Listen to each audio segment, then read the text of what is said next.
Hello? Can you hear me? Hi, I'd like to start this discussion by asking a question of people, and usually I ask them, what was the first domesticated animal? And I get a lot of responses that are dog or goat, and in this state, cow, of course. But what if we're the answer to that question? What if society, attachment to place, settlement, and even cities are part of our evolution as humans? Part of what, in fact, make us human?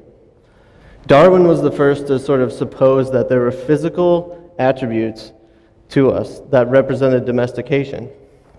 And in terms of social evolution, there's little dispute that when we started to settle in societies, work together and live more closely, and build stronger ties, that we had accomplished an evolutionary milestone.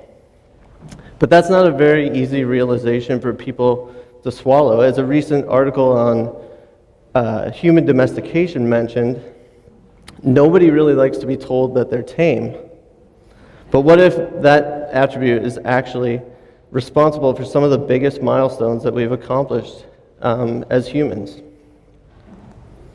Over the last 10,000 years, we've been moving into settlement, and that movement to settlement has been accompanied by huge innovations. And at first, we wanted to develop agriculture, and that was the reason for some of the settlement specialization. But eventually, some of the innovations that came out of cities and settlements were never planned for, and they're with us today. Things like government, politics, even rights came about. And as we developed stores of food, we invented writing to track those inventories, as well as document transactions between established settlements. And you see trade forming, and many more settlements forming around the world. And in the last 2,000 years, you see global infrastructure for trade being developed, and you see some of the global hubs for finance and commerce and trade that we're familiar with being founded, like New York, London. And this is also the period from which most of my training in graduate school in urban planning came from. And if you look at the population numbers on the bottom of the graph, you can see that in the last 300 years, there's been an explosion in urban population. And if you know much about global environmental change, you may see some similarities between that graph and another famous or infamous graph called the hockey stick graph, which depicts recent increases in global greenhouse gas concentrations in the last 1,000 years, over the last few thousand years. And the parallels between global environmental change and human urbanization are scary. But the scariest part may be that though it took 100 centuries for us to reach this 3.5 billion mark that we're at now, which is about half of the population, in the next 100 years, we're expected to add about 5 billion new urban residents. And so as we talk about designing change today, this shouldn't be really a scary prospect, but thought of as an opportunity. Because all of the construction that took place from Mesopotamia to now is going to happen all over again in those next 100 years. So for designing change, we have a huge opportunity, and the decisions we make about human settlement in cities and what that looks like and how it works could take us in a completely different direction. But we have to ask sort of, what does that look like? Can we all live like Thoreau and Walden? Well, if you take the arable land on the planet and divide it by 9 billion people, you have about 1.5 acres for a family of 4. And they're responsible for all their agriculture. That doesn't leave much room for shops, businesses, or time. And it leaves very little room for other things that we might need, like biodiversity. Can we all adopt the suburb that's become so prominent in the US? And it seems like that's the path that emerging economies like India and China are now taking. They're highly subsidized in this country and being adopted widely around the world, even as in this country we spend a lot of money trying to undo the ills that they've created in the past 50 years. They eat up farmland, they create energy dependencies that are pretty unsustainable.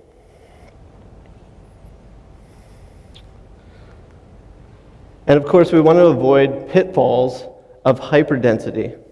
I want to point out, though, that density does not have to be associated with the characteristics that make this a slum. The characteristics that make this a slum are not innately urban. Inadequate access to sanitation and water, inadequate housing quality, and lack of secure tenure for housing are not necessarily urban qualities. Some of the richest, poorest, dirtiest, cleanest places I can think of are all in cities. What we need is new models of urbanism, and that works on two levels. First, the way that cities sit within the natural world and how they depend on that world for nutrients and create waste that go into that.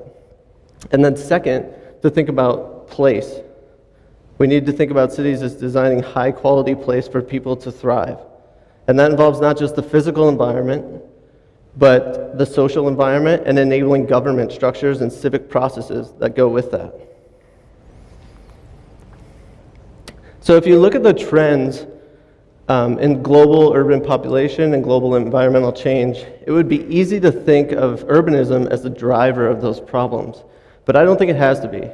I believe that if we embrace urbanism as a human quality, then we might be able to find answers to some of the most pressing issues that we face as a species.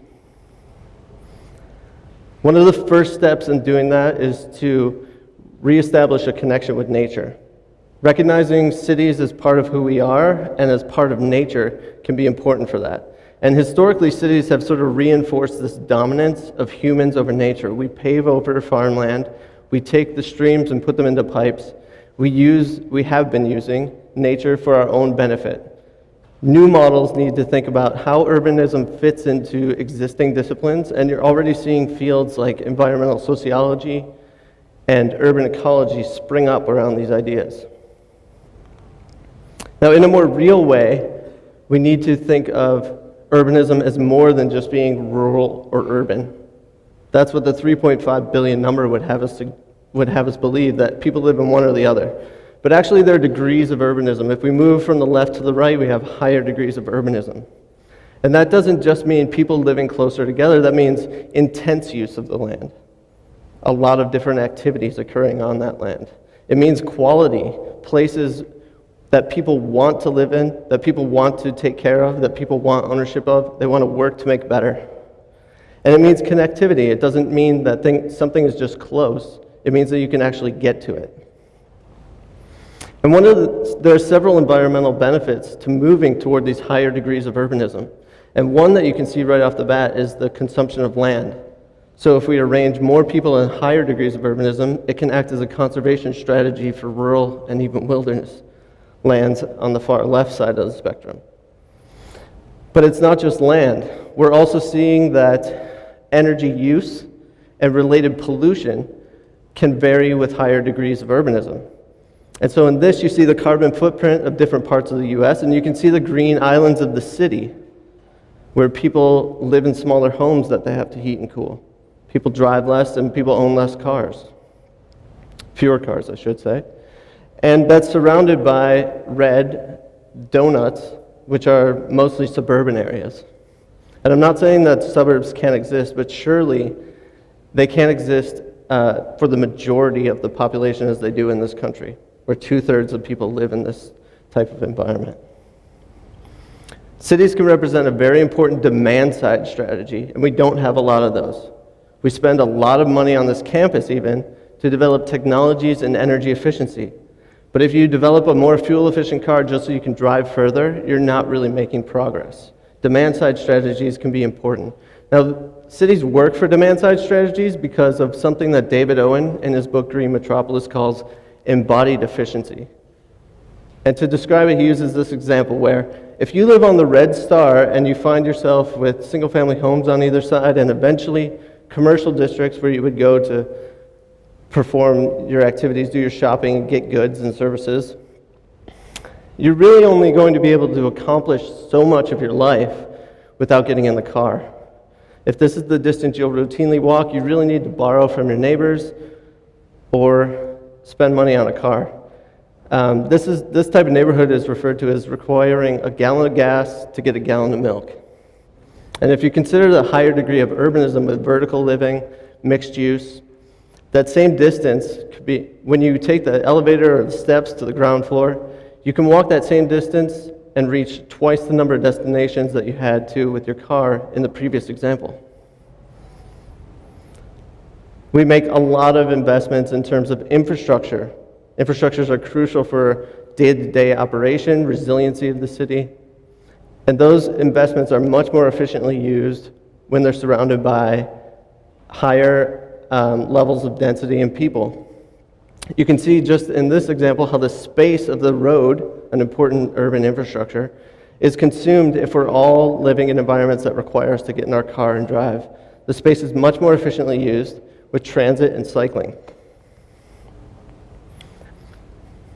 And perhaps one of the most important things about degrees of urbanism is that it has an influence over our behavior. This is the demand-side strategy I'm talking about. And so researchers asked people, where would you rather live? What neighborhood would you prefer to live in? Would you rather live in a vibrant downtown district where you could probably accomplish a number of tasks walking without a car? Or would you rather live in a single-family home, residential district where you might be expected to drive more?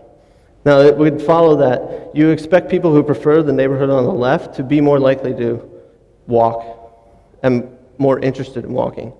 But no matter what your preference is, if you live in a neighborhood that looks like something on the left, you drive about the same amount. And that's about 10 to 20 miles a day less than people who live in a neighborhood that looks like something on the right. And lastly, one of the major evolutions of the human brain that sort of set us apart is this ability to put ourselves in other situations and other circumstances that may not have existed yet or may never exist. So it makes us empathetic, but also helps us think about the future, understand spatially where we are. And in this study, they wanted to figure out how easily do different degrees of urbanism allow us to put ourselves in that environment. And they asked people, when they showed them one of these 5 settings, they would ask them, if you find yourself at the blue circle, which of these 2 mailboxes, the red circle, is closer, following the street network? And overwhelmingly, when people were shown the higher degrees of urbanism of the regular grid, they found the decision much more easy to make, and they made that decision much more quickly, perhaps implying that there's something about our brains that would prefer higher degrees of urbanism, or at least find them less confusing. And so you know what I'm probably going to say next. We need to build cities on the moon. No, I'm kidding, of course.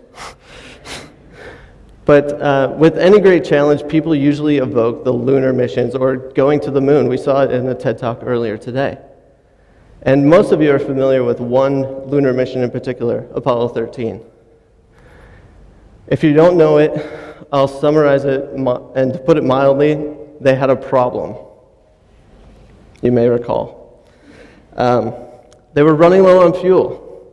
Their life support systems were failing or running out, and they were going away from the Earth. They had to figure out an efficient, easy, quick, and successful way to get back.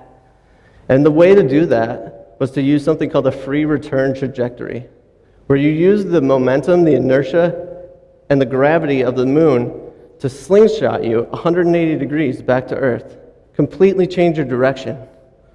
And that metaphor seems appropriate for our situation now, where we find ourselves going in one direction in terms of global environmental change. But we have this momentum as a society, as a species, toward urbanism, and the opportunity to really design change over the next 100 years.